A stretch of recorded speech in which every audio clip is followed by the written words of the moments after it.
Like, I have been training myself to understand what it is that is my environment. And it turns out that there's a whole other TV in life, okay? There's this whole other TV. There's this whole other TV that's like a box in your head there somewhere. And that TV is actually like a remote control for real life here. So just be aware of that, okay? So when you're like in your dreams and you're entering the TV, you're actually entering the place in your mind where you're planning the events of your very next day in the best possible sequence for you. And that is what happens to you at night when you sleep, just in case you didn't know, you know? It's good to know these things.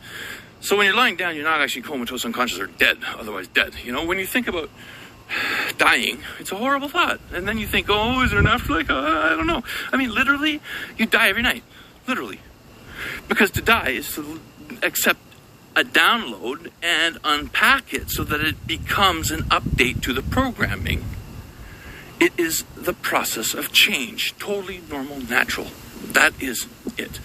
It's a draw down, push out, pull back, check the reflection, make sure it's consistent so that you can send it back up again. And if it sends back up again, it's going to automatically come back amplified to whatever reflection that you allowed to go up and come back again. You got to back check that. And that's the fourth step. So first step, say it with me. Okay. Number 1, accept. So there's the acceptor. First link in the chain. Second step, after the acceptor. So you're getting your download. You've accepted the download. You need to get the download. First, you have to open the door because you're locked in your mind there. So first, you have to open the door. That's the accept. Second, you have to carry the package inside. And that's the getting download part. Okay, that's an actual motion part. So the first one is not motion. The second one is motion. Take the package inside. Third one appears to be motion, but is actually not motion. And that one is the unpacking of the box, the new information at night that you're getting.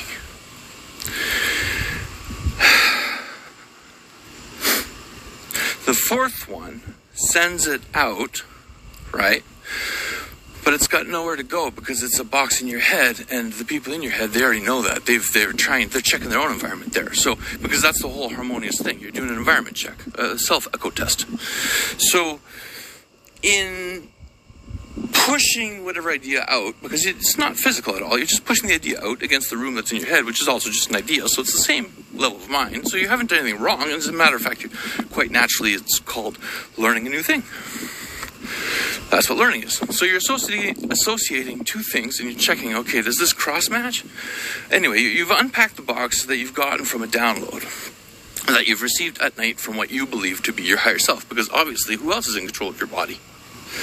It has to be your higher self. And that higher self has to be in a level of mind that is clearly not confined to physical time, because it's definitely arranging the events in your day for you at night while you sleep, according to your own belief of yourself. So once you've finished exploring your environment to the point where you're accepting that you are not your body, you're going to have some other weird experiences like deja vus.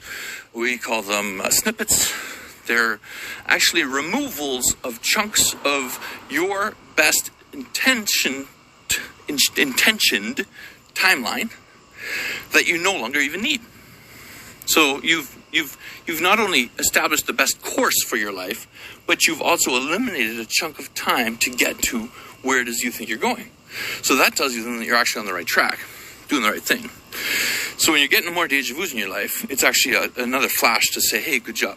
And by the way, if you're hearing 3 knocks and the 3 crows and 3 seagulls chirp and that sort of stuff, that also means good job. It's just a higher order good job. And we're going to talk about orders and dimensions in a second. There's actually only 5. The 5th is our definition of eternity to what it actually is. So what we consider to be the 5th dimension would be a reflection of what our intended meaning of the word eternity is. In other words, it's perfectly shared and harmonious, and there's absolutely nothing wrong with what we can ever possibly find from it. At this point, I just also want to say it's August 18th today, so 2 days later. 2 days ago, yesterday, August 17th in Ontario, Canada, 4 people won a $44 million jackpot with a winning lottery number that had 4 consecutive numbers. that is what I consider to be a holy four. That's when the pilot of life itself does a course adjustment, and it's quickly it precedes the actual system reboot, just so that you're giving you a heads up. Okay. Or can we even bother imagining it or talking about it? And that then is what we would call God. So we're stuck with 4 dimensions, which means we're actually living a 3-dimensional life right now as 4-dimensional beings. Okay, just so we're clear on that. But now going back to the whole pull down, push out process, it's the 4th guy there that's standing at the door to the reflection, to the mirror that he's seen in his own room where he took the box inside after you'd opened the door. And he's then knocking patterns out on the mirror. He's doing like 8 figure 8s on the mirror with his fist. And after he starts doing figure 8s on the mirror there with his fist, he says, wow, that's my special symbol to me. That means eternity. It doesn't matter if it's sideways, backwards, upside down, flip sideways, flip backwards, flip left, flip right. In any order there, it remains eternity. It means a symbol of infinity. I don't understand what eternity is, but I understand that infinity is a regular beat of the clock that we never see ending. However, from the clock, we can question, is there a clockmaker? Does somebody make that time? And we can say, well, we don't really know. But if we really think about it, looking down at the ground that we're pacing on in the circle where we're walking in order to tap these higher thoughts, because pacing is good, we are a collection of 4 waving infinity signs in the air with our finger, staring at a reflection of ourselves in our own mind, looking at the mirror, saying, trying to explain, hey, how can I know if I have eternal life? Well, let me explain. It goes a little bit like this. And for that I know, because in that picture, in my own life, speaking this now to you, being my reflection to me, is then my eternal ping confirmed to me that I am eternally sentient.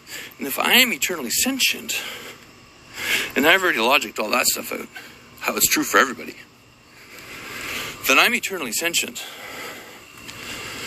for the universe, which includes all the minds of all the aliens and everybody else that you think was out there. And as a matter of fact, it doesn't even matter who you are. I mean, relative to me, I'm walking in a circle here, and I am just said that I'm eternally sentient.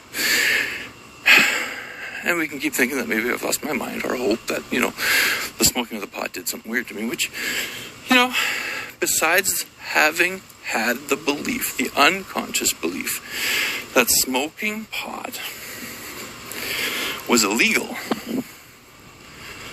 I had no other real way to consciously access that untapped unconscious part of my mind consciously, did I there now? So if we think about it that way, we should remember really that the nighttime mind that plans our programming in the day does not fall asleep while we actually live the events that it planned. It watches over us. So who do you think your higher self is? Of course you see images in your dream at night.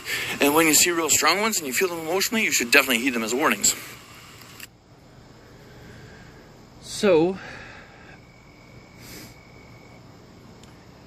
the point is that we have our physical feet on the ground as a human being. We have an awareness of eternity, that we are also eternal beings, but we don't understand the middle part, and for that it has to always be fair for everybody equally, so that everybody here understands that we are all part of the same basically sleeping mind. So to be awake in the dream, in the real life, which is very real appearing, but actually still the dream. Inside that, well, it's very difficult to share an awareness of 2 realities except by saying you have to see it like a fish, sideways.